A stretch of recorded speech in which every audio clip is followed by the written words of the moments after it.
Vitamin C Face Toner, Vitamin C Moisturizer, Morning Nectar Sun Drop. So ito guys yung ginagamit ko mga kapatid. Biotic po kasi ito po ay organic po guys. Mga kapatid, ito ay with plant-derived vitamin E.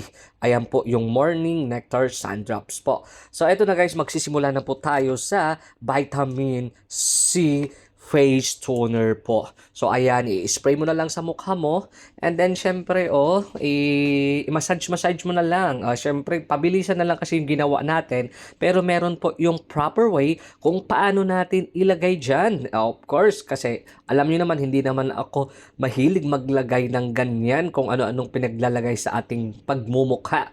Kasi may nag-sponsor kasi sa akin, no, Siya pala si Miss Allen. Thank you so much and God bless. Aking pagmumukha na facial. Kaya ngayon, I realize na pahalagahan natin ang ating face. Ay, sana all. Value.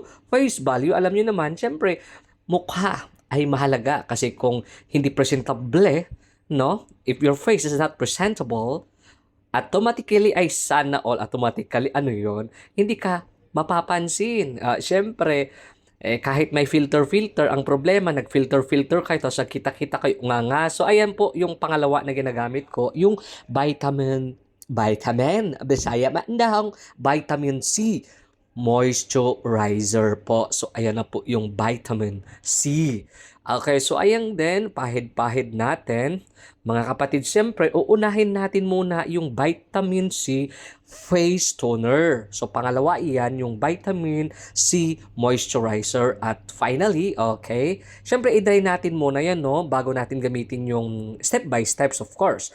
And then, gamitin na natin po itong Morning Nectar Sun Drops. Ito po yung protection na sinasabi ko na with plant-derived vitamin E, mga kapatid. Okay, so eto na po guys. Yan ang ginagamit ko pang patanggal ng pekas. Alam naman yung basihan dyan ay basihan. Yung paggamit dyan, alam nyo na, basa-basahin na lang natin dyan dito sa carton niya. Box! Kailangan natin i-apply to liberally before sun exposure.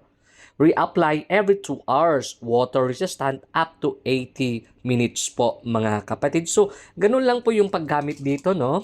So, ito po ay biotic kasi ito yung ginagamit ko dati. Nawalan lang kasi ako, nawalan talaga. Naubusan lang ako kasi ito nung bumili ako sa MOE, sa Mall of the Emirates, wala. So, nagamit ko yung, alam nyo na kung ano yun. Kaya ito ulit ang gagamitin ko. So, nakita ko parang mas okay ako dito, mas effective tong biotic para sa akin. So, yun lang po mga kapatid. Maraming salamat. Biotic lang kayo. Sana all.